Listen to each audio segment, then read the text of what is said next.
1993 से व्यवस्था चली आ रही थी। कभी भारतीय जनता पार्टी सत्ता में आई, कभी कांग्रेस पार्टी ने शासन किया, कभी ऊपर कांग्रेस का शासन था तब हमारी सरकार थी, तो कभी ऊपर कांग्रेस की सरकार थी तब नीचे हमारा शासन था, मगर कोई झगड़ा नहीं हुआ। सब कुछ ठीक चल रहा था, क्योंकि किसी की मंशा अधिकार हथियाने की नहीं थी, सेवा करने की। कांग्रेस पार्टी ने भी भाजपा के साथ झगड़ा नहीं किया, भाजपा ने भी कांग्रेस सरकार के साथ झगड़ा नहीं किया, और बहुत अच्छे से चल रहा था, कोई डिस्प्यूट नहीं, कोई झगड़ा नहीं। 1915 में स्थिति बदली और यहां 2015 में यहां स्थिति बदली और यहां एक ऐसे दल की सरकार आई जिसका मकसद, मुझे कोई झिझक नहीं है कहने में, जिसका मकसद सेवा करना है ही नहीं, झगड़ा करना। माननीय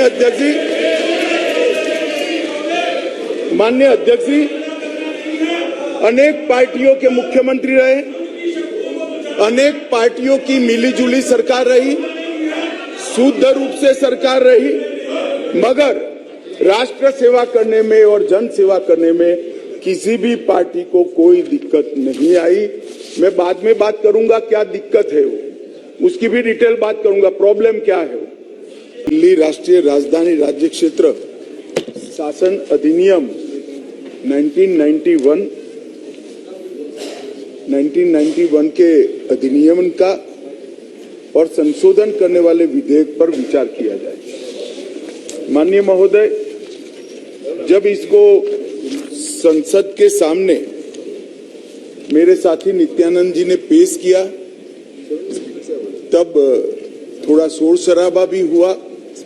कुछ मान्यवर सदस्यों ने मुद्दे उठाए थे कि ये विधेयक जो लेकर आए वो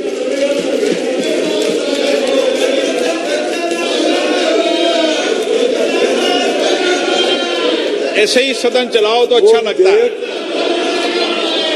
लाने का अधिकार नहीं है।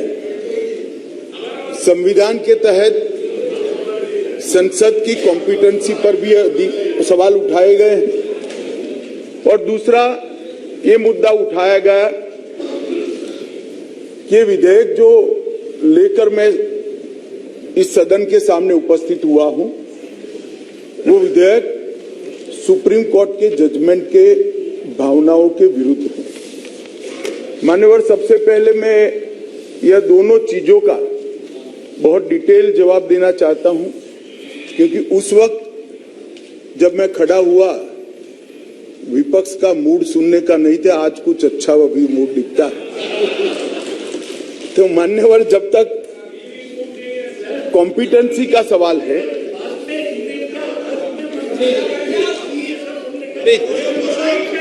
प्लीज माननीय मान्यवर, जहां तक कॉम्पिटेंसी का सवाल है,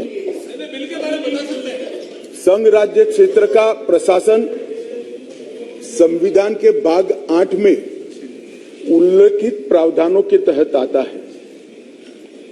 अनुच्छेद 239 से 242 तक इसकी कार्यरीति को संविधान में वर्णित किया गया है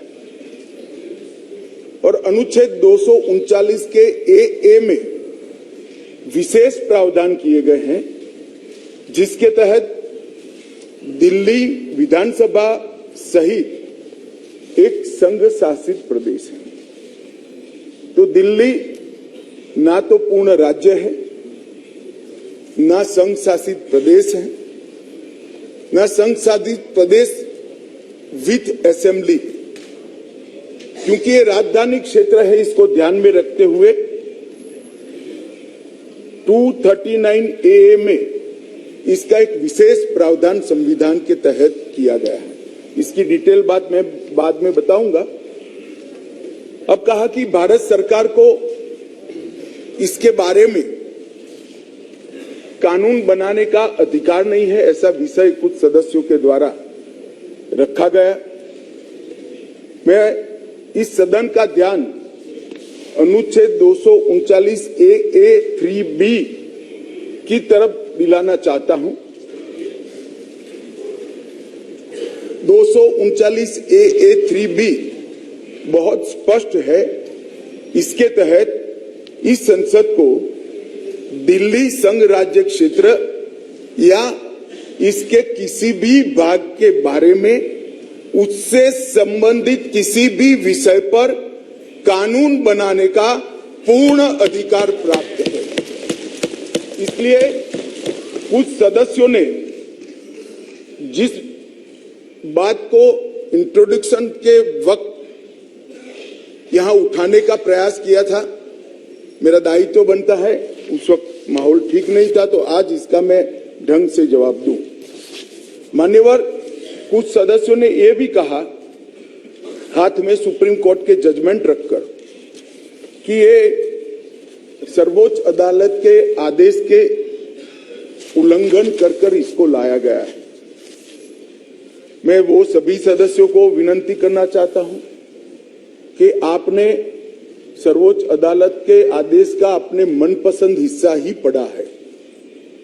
जब सर्वोच्च अदालत के आदेश को सदन में कोट करते हैं तो संपूर्ण आदेश का अध्ययन होना जरूरी है।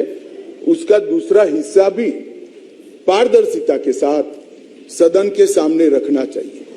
खैर, जिन्होंने नहीं रखा, मैं रख देता हूं। मान्यवर, मैं स्पष्टता करना चाहता हूं कि ये विधेयक जो है इसमें सर्वोच्च अदालत के निर्णय को जो उन्होंने रिफर किया है उसके पैरा 86, पैरा 95 और विशेष कर पैरा 164F की ओर मैं ध्यान आकर्षित करना चाहता हूं।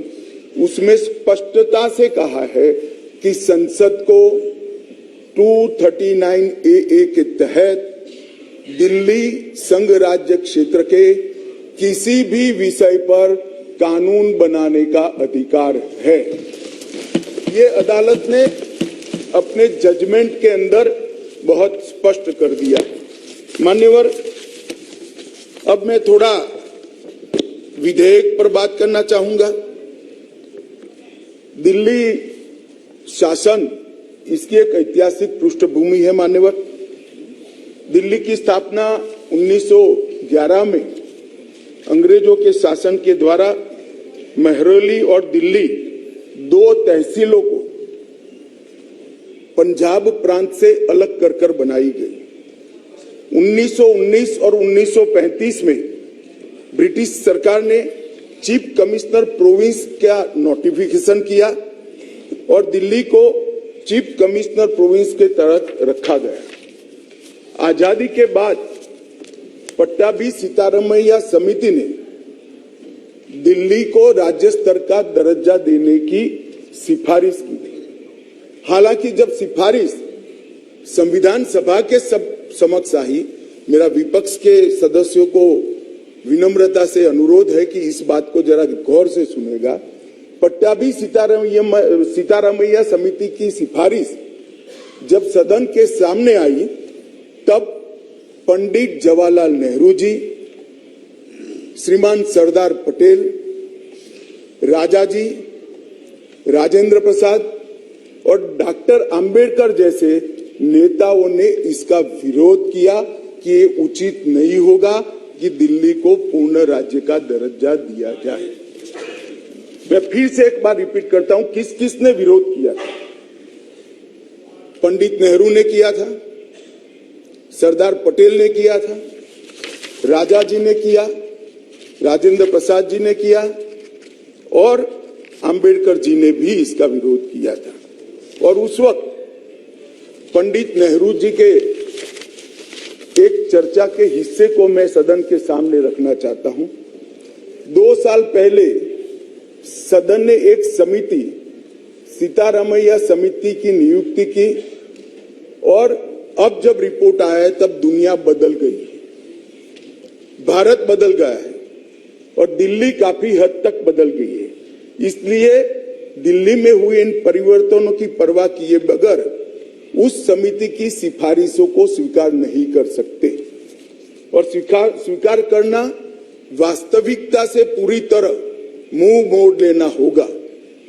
एक समय तो नेहरू जी ने संविधान सभा के सदस्यों को यहां तक कहा कि चूंकि नई दिल्ली में 3/4 संपत्ति केंद्र सरकार की है, इसलिए तर्कसंगत यही होगा कि इसको केंद्र के अधीन रखा जाए। बाद में जब अंबेडकर जी ने समापन किया, तब उन्होंने कहा, जहां तक दिल्ली का सवाल है, हमें ऐसा लगता है कि भारत की राजधानी के रूप में शायद ही किसी स्थानीय प्रशासन को मुक्त अधिकार यहां दिए जा सकते हैं। संयुक्त राज्य अमेरिका और ऑस्ट्रेलिया में जो राजधानी के क्षेत्र है, इसकी मिसाल भी उन्होंने वहां दी और उन्होंने कहा कि इसके लिए एक अलग व्यवस्था करनी चाहिए और संविधान सभा में इस पर जोड़ना चाहिए। खैर, मैं इसलिए कहता हूं कि आप जिस चीज का विरोध कर रहे हैं, ये सिफारिश किसकी थी ये आपको मालूम होना चाहिए। ये पंडित नेहरू की सिफारिश थी। मान्यवर, मैं उसके बाद में 1991 में सी स्टेट एक्ट के द्वारा दिल्ली को विधानसभा दी गई, परंतु 56 में राज्य पुनर्गठन आयोग की सिफारिशों पर दिल्ली की विधानसभा हटाकर उसको संघ राज्य घोषित किया गया। लगभग 3 दशक तक ये व्यवस्था चलती रही।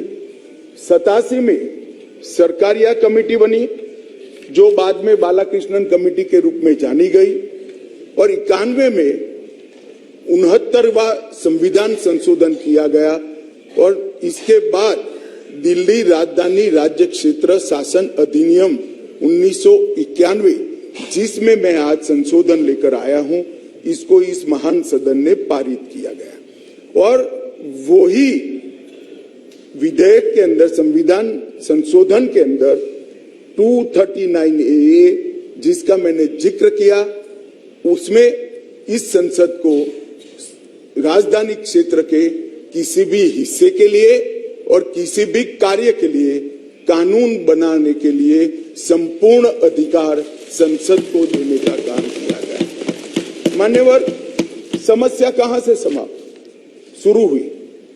1993 से व्यवस्था चली आ रही थी। कभी भारतीय जनता पार्टी सत्ता में आई, कभी कांग्रेस पार्टी ने शासन किया, कभी ऊपर कांग्रेस का शासन था तब हमारी सरकार थी, तो कभी ऊपर कांग्रेस की सरकार थी तब नीचे हमारा शासन था, मगर कोई झगड़ा नहीं हुआ। सब कुछ ठीक चल रहा था, क्योंकि किसी की मंशा अधिकार हथियाने की नहीं थी, सेवा करने की। कांग्रेस पार्टी ने भी भाजपा के साथ झगड़ा नहीं किया, भाजपा ने भी कांग्रेस सरकार के साथ झगड़ा नहीं किया, और बहुत अच्छे से चल रहा था, कोई डिस्प्यूट नहीं, कोई झगड़ा नहीं। 1915 में स्थिति बदली और यहां 2015 में यहां स्थिति बदली और यहां एक ऐसे दल की सरकार आई जिसका मकसद, मुझे कोई झिझक नहीं है कहने में, जिसका मकसद सेवा करना है ही नहीं, झगड़ा करना। माननीय अध्यक्ष जी अनेक पार्टियों के मुख्यमंत्री रहे, अनेक पार्टियों की मिलीजुली सरकार रही, शुद्ध रूप से सरकार रही, मगर राष्ट्र सेवा करने में और जन सेवा करने में किसी भी पार्टी को कोई दिक्कत नहीं आई। मैं बाद में बात करूंगा क्या दिक्कत है वो, उसकी भी डिटेल बात करूंगा, प्रॉब्लम क्या है।